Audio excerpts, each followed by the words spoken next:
Bonjour les amis, j'espère que vous allez bien, que tout se passe bien pour vous.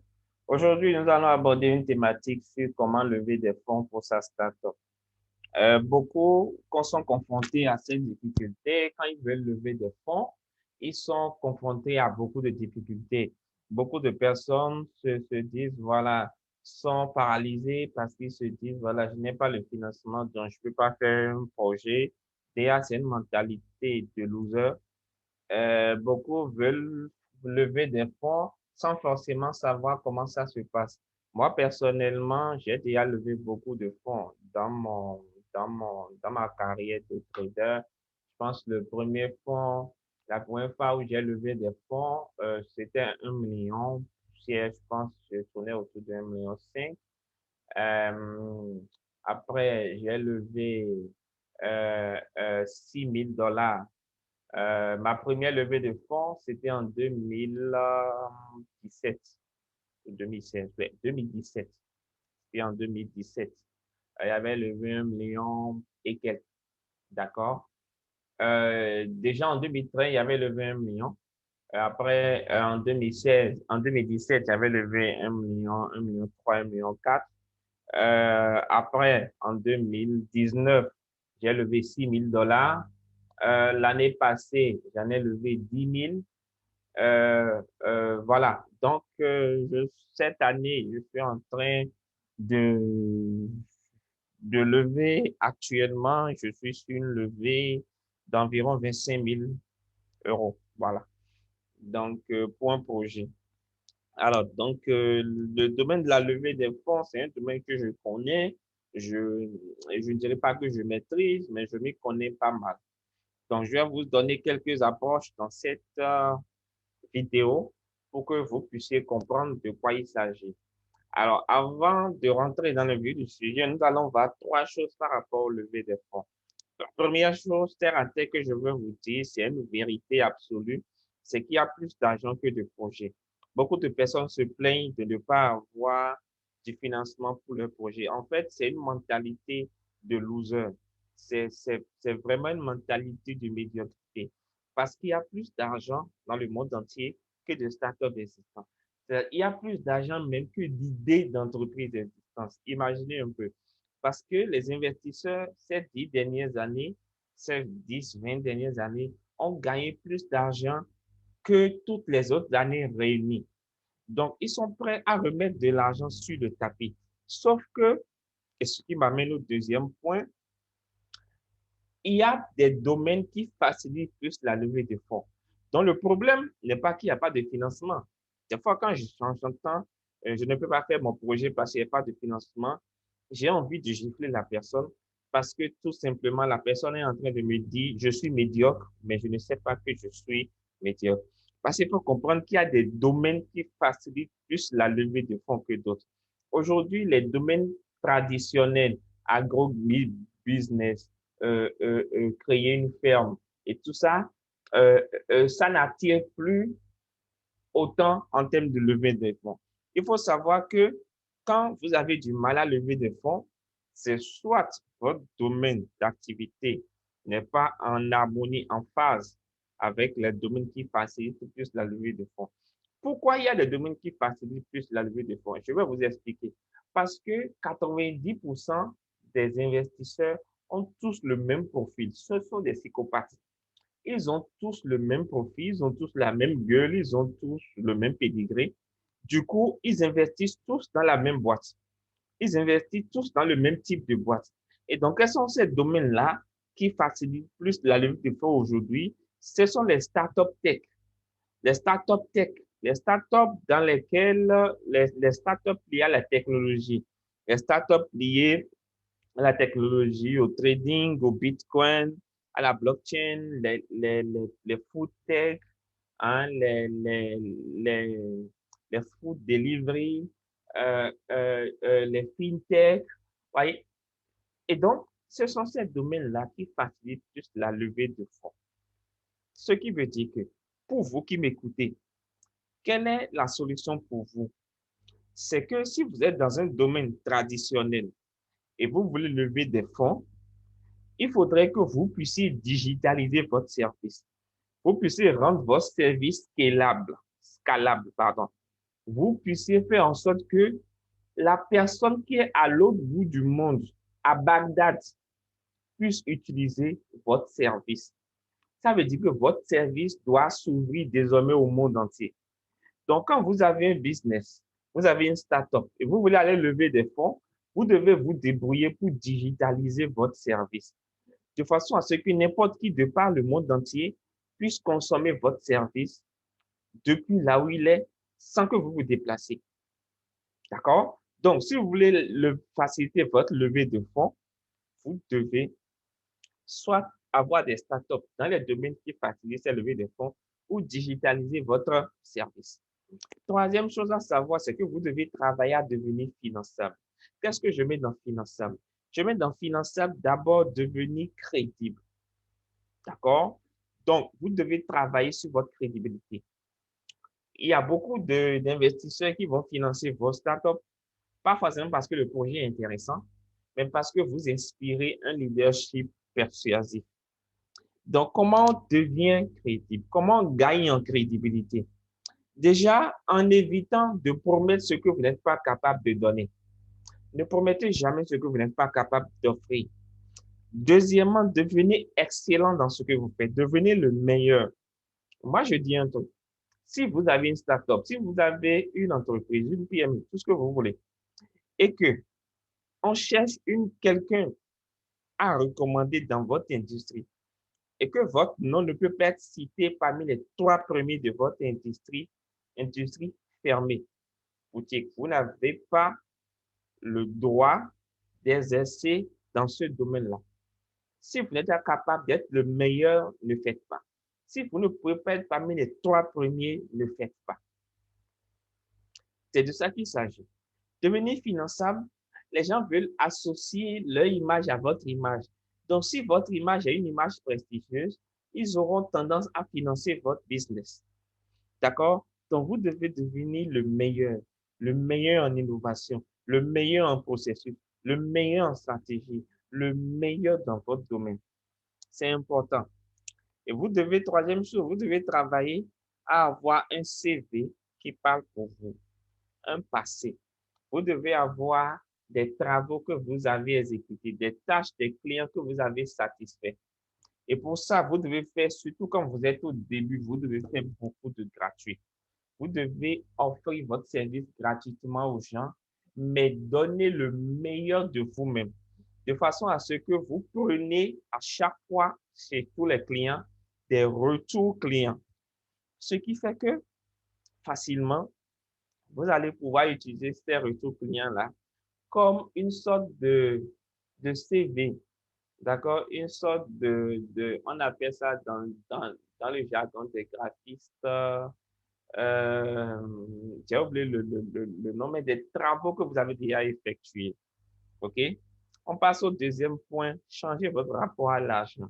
Je vais vous dire une vérité tout de suite. Si vous avez un mauvais rapport à l'argent, les investisseurs le sauront, ils le verront. Et quand ils le sauront, ils vont pas vous donner de l'argent. Donc, vous devez avoir le meilleur rapport à l'argent. Vous ne devez pas aimer l'argent, mais vous devez aimer chercher l'argent. Parce que l'argent, quand même, ça fait du bien. D'accord? Ça fait vraiment du bien. La première loi, lorsque vous voulez vous lancer dans le business, lorsque vous voulez lever des fonds, vous devez comprendre que lorsque vous voulez percer, ou vous voulez réussir dans le business, vous devez savoir quelque chose. Vous devez savoir qu'on ne cherche pas l'argent et on ne travaille pas pour l'argent. La première loi, c'est que on ne cherche pas l'argent. Je n'ai pas dit que l'argent n'est pas important. Quand vous voulez faire du business, votre premier objectif ne doit pas être l'argent. On ne travaille pas pour gagner de l'argent. Vous savez, quelqu'un a défini l'argent comme un courant, d'accord? Comme un cours d'eau qui coule dans un sens donné. Et donc, l'argent, le sens de l'argent, c'est que l'argent quitte la poche des gens qui ont des problèmes ou des besoins et va dans la poche de ceux qui solutionnent les besoins. Donc, si vous manquez tout le temps de l'argent, posez-vous la question, où est-ce que vous êtes? Est-ce que vous êtes du côté de ceux qui ont des problèmes ou vous êtes du côté de ceux qui résolvent le problème. Et vous saurez d'où vient votre problème d'argent. En face du manque d'argent, il y a deux mentalités que les gens développent. Pour une mentalité, c'est une mentalité de loser. Dans cette mentalité, les gens se disent, OK, je manque d'argent. Qui est-ce que je peux voir qui va pouvoir me donner de l'argent? Faux, c'est une mentalité de médiocrité, de loser. Une mentalité de productivité, de richesse va dire, OK, je manque d'argent, d'accord. Qu'est-ce que je peux apporter à l'humanité? D'accord? Quels besoins je peux résoudre et gagner de l'argent? Donc, la première loi, on ne cherche pas l'argent. Évidemment, on cherche l'argent, mais on n'en fait pas une finalité, une priorité ultime. D'accord? Et ça amène sur la deuxième loi. La deuxième loi dit que l'argent est le fruit des idées uniques, planifiées, concises et précises. Et j'irai plus loin. L'argent est le fruit des idées exécutées avec excellence. D'accord? Ce n'est pas tout d'avoir des idées, mais faudrait-il encore les mettre en exécution? Faudrait-il encore que ces idées soient en harmonie avec les besoins de votre environnement ou vos propres besoins? Donc, l'argent n'est qu'une conséquence. L'argent n'est qu'un fruit. Chaque fois que vous gagnez de l'argent, c'est parce que vous avez semé dans la vie de quelqu'un. Vous avez semé une solution, vous avez semé de la joie, vous avez semé quelque chose et vous avez récolté de l'argent. Chaque fois que vous récoltez de l'argent, alors que vous n'arrivez rien semer dans la vie des gens, vous êtes un escroc, vous êtes un arnaqueur, rien de plus, rien de moins. La troisième loi dit que la pauvreté n'est pas le fait d'un manque de moyens financiers, mais un état d'esprit négatif basé sur le principe que je n'ai rien à offrir. Les pauvres, ce n'est pas des gens qui n'ont pas de l'argent dans la poche. Ça, je pense que vous le savez. Mais les vrais pauvres, c'est les gens qui pensent qu'ils n'ont rien à apporter à leur génération, euh, euh, à l'humanité, à leur environnement proche. Alors que chaque jour, les gens sont dans des problèmes. Identifier des problèmes urgents et douloureux. Urgents, les problèmes qui ont deux caractéristiques. Identifier des problèmes urgents et douloureux. Décider d'apporter de la solution en élevant la qualité du service. Et vous allez comprendre comment les gens vont vous donner leur argent. En fait, gagner de l'argent, c'est simple. C'est trouver un besoin urgent et douloureux et apporter votre solution en élevant la qualité du service. La quatrième loi, c'est qu'on n'entreprend pas une activité pour avoir de l'argent. C'est simple, on ne l'aura jamais. Comme je vous ai dit, ça revient à la première loi. L'argent est attiré. L'argent s'attire. On ne poursuit pas l'argent. On ne cherche pas l'argent. L'argent n'est pas perdu. Évitez les expressions de je cherche l'argent. Non. L'argent n'est pas perdu. D'accord? Il y a deux types d'entrepreneurs. Il y a ceux qui poursuivent l'argent. Il y a, il y a ceux que l'argent poursuit, ceux qui attirent l'argent. Soyez du côté de ceux qui attirent l'argent. Et pour attirer l'argent, soyez un solutionneur de problèmes. L'argent est attiré, par le manque. Chaque fois que vous apportez solution à un manque, à un besoin, vous gagnez de l'argent. Chaque fois que vous améliorez l'usage de quelque chose, vous gagnez de l'argent. Chaque fois que vous changez les manières, les process dans un domaine donné, vous pouvez gagner de l'argent. Donc, quand vous allez intégrer ces 5 lois, et ça va faire partie de votre être entier, ça sera assis en vous. Vous allez commencer par gagner de l'argent et beaucoup d'argent. D'accord? Ce qui nous amène sur les différentes sources de financement. J'ai mis la première chose, c'est que le financement, le meilleur financement, c'est celui dont on n'a pas besoin. C'est très important. Je vais m'expliquer. Comment financer son projet, en fait, lorsqu'on n'a pas financé suffisamment d'argent? Là, je vais parler de l'autofinancement. D'accord? Je vais parler de l'autofinancement. Lorsqu'on n'a pas suffisamment d'argent, et avant d'abandonner, il faut penser à deux solutions. En fait, le financement qu'on va vous donner doit être un bonus. D'accord? Je n'ai pas fini ma phrase. Est celui dont on n'a pas besoin. Voilà. Donc, l'argent qu'on doit vous donner doit être un bonus. OK? Ça veut dire quoi? Lorsque vous avez un projet et vous n'arrivez pas à trouver du financement, à lever des fonds, vous avez deux options. Et je vais vous donner une énigme. La première option, d'accord? Je vais vous donner, je vais faire une figure par rapport à ça. La première option, imaginez que vous avez un éléphant, d'accord? Que vous voulez faire rentrer par une petite porte. Quelles sont les options que vous avez? Quelles sont les options que vous avez? La première option, c'est soit vous cassez les murs pour élargir l'entrée. La deuxième option, c'est soit vous tuez l'éléphant et vous le divisez. Et c'est la deuxième option qu'il faut utiliser dans notre cas ici. Ça veut dire quoi? Lorsque vous avez un projet que vous n'arrivez pas à financer, pour lequel vous n'arrivez pas à lever des fonds, vous avez deux options. La première option, c'est de diviser, de rétrécir le projet. Vous divisez le projet en autant de projets, en autant de compartiments. Et vous prenez le compartiment le plus facile à exécuter et le plus finançable. Par exemple, donc vous découpez votre projet et en découpant, vous allez arriver à vous rejoindre. D'accord? Vous pouvez diviser par 2, par 3, par 10 jusqu'à ce que le coût de démarrage corresponde à l'argent que vous avez. Par exemple, vous avez 1000 francs, d'accord? Et vous pensez avoir besoin de 10 000. Divisez la taille de votre projet par 10 jusqu'à ce que vous ayez une partie qui correspond aux 1000 francs. De façon concrète, ça veut dire quoi? Vous voulez, par exemple, vous lancer dans la vente de vêtements, d'accord? Et vous voulez acheter 1000 pièces, d'accord? Vous voulez commencer 1000 balles, d'accord? Mais vous n'avez pas l'argent pour les 1000 pièces. Divisez votre projet, par exemple, commencez par 10 pièces ou commencez par une pièce, d'accord? Et donc, euh, l'argent qui est avec vous pourra couvrir au moins une pièce, un balle, une balle. Vous prenez l'argent que vous aurez gagné sur les une balle là, vous en achetez deux. Quand vous aurez fini les deux, vous prenez l'argent des deux, vous en achetez quatre ou cinq.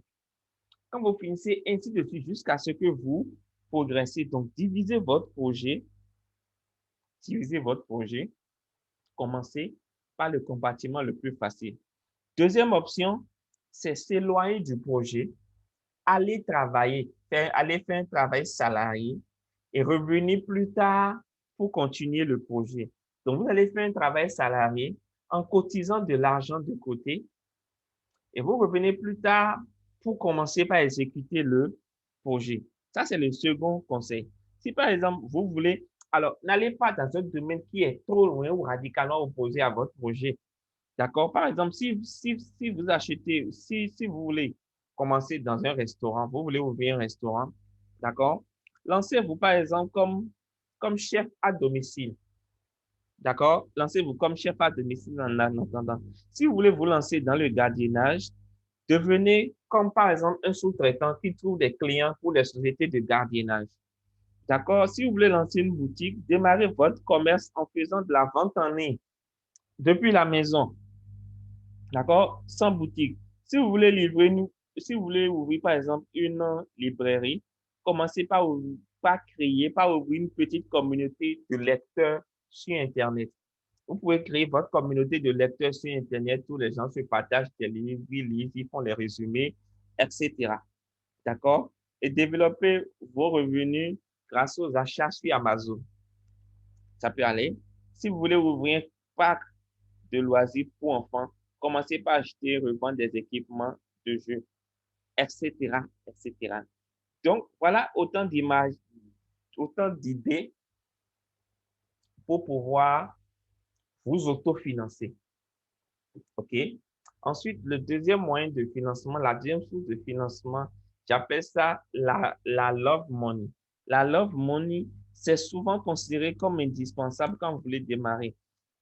Et c'est considéré comme un apport personnel. D'accord? Donc, la love money, c'est l'argent que le créateur peut tenter de mobiliser ou de réclamer auprès de sa famille ou de ses amis. D'accord? Donc, si vous devez absolument trouver de l'argent, activez au maximum vos réseaux pour trouver ce qui est appelé l'argent de la love money. Donc, dans la love money, c'est l'argent que vous mobilisez auprès de vos parents ou de vos amis. Et il y a trois types de personnes chez qui vous pouvez mobiliser les fonds en termes de love money. Il y a on appelle ça en anglais les trois F, les friends, les family, les fools. D'accord? Les friends, c'est qui? Les friends, ce sont vos amis. D'accord? Donc, les premières personnes chez qui vous devez mobiliser des fonds, si c'est vital de mobiliser des fonds au départ, ce sont vos amis. Ensuite, ce sont les gens de la famille. Papa, maman, famille élargie. Et ensuite, il y a des fous. Les fous, je les appelle les fous, en fait, ce sont des gens qui croient en vous naturellement. D'accord? Ce sont les gens qui croient en vous naturellement. Maintenant, comment mobiliser la love money? Il y a une erreur mortelle que les gens font quand ils veulent utiliser la love money. Quand vous voulez mobiliser des fonds auprès de vos amis, de votre famille ou des gens qui croient en vous, ne leur promettez jamais des retours sur investissement. Parce que vous êtes au début, faites-les savoir clairement que l'argent qu'ils vous donnent, c'est considéré comme de l'argent perdu. Ils n'ont qu'à considérer dans leur tête que c'est de l'argent perdu. Qu'ils ne s'attendent pas à des retours sur investissement parce qu'à tout moment, la boîte peut foirer. Donc, si ça foire, vous ne leur devez rien. Mais si ça marche, un jour, vous pouvez les récompenser, les remercier avec de l'argent ou avec toute autre sorte de biens en nature ou en espèces. Donc, il faut bien leur faire comprendre qu'ils ne sont pas là, ils ne vous financent pas. Ce n'est pas un prêt, mais c'est un don. Et de considérer comme l'argent perdu parce que vous voulez aller à une aventure avec. Ensuite, vous avez les prêts, les concours. Chaque année, il y a plein de concours.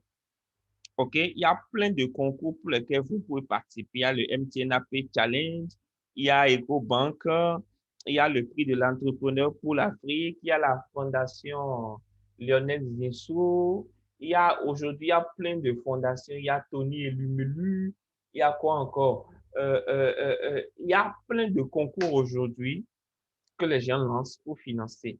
N'hésitez pas, je pense, dans les commentaires, si je ne m'ai pas rappelé moi, je vais vous mettre des sites sur lesquels vous pouvez aller pour voir chaque année les appels à concours pour gagner des prix.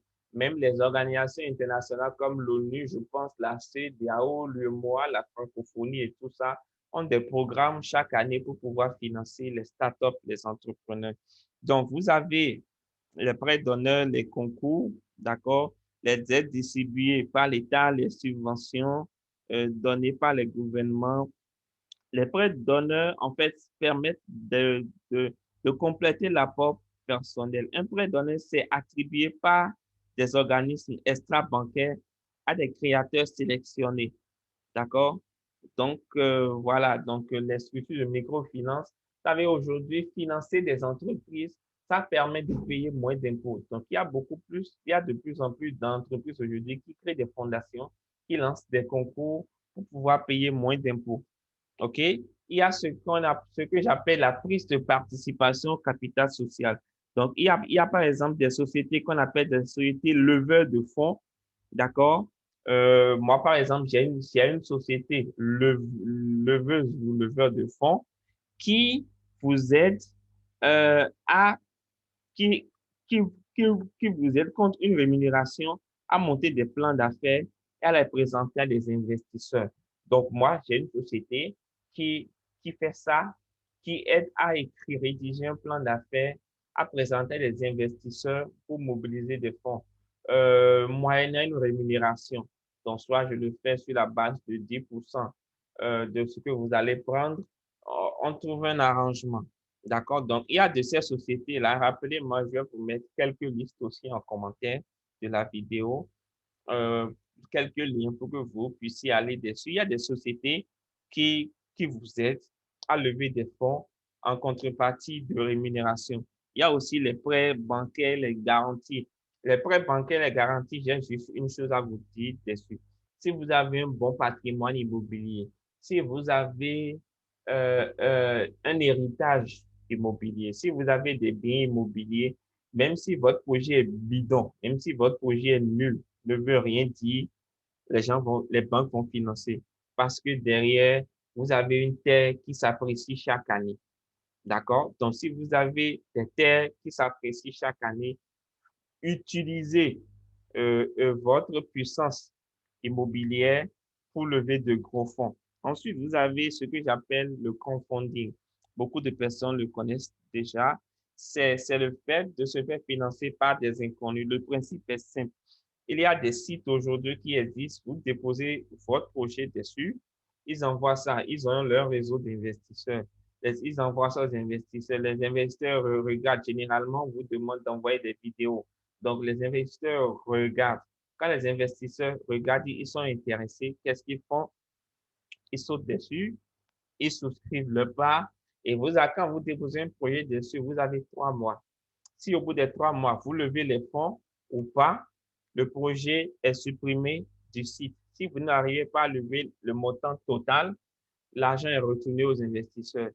Donc, en termes de crowdfunding, il y a des dons et il y a des prêts. Il y a des sites où on vous fait des prêts, il y a des sites où on vous fait des dons, mais ils vont s'assurer que vous puissiez payer. Donc, en termes de crowdfunding, il y a beaucoup de sites. Hein. Rappelez-moi aussi pour que je mette ça en commentaire, les sites. Donc, quand vous voulez vous inscrire sur un site de crowdfunding, soit vous vous inscrivez en tant qu'investisseur, ou en tant que porteur de projet, ou en tant que contributeur.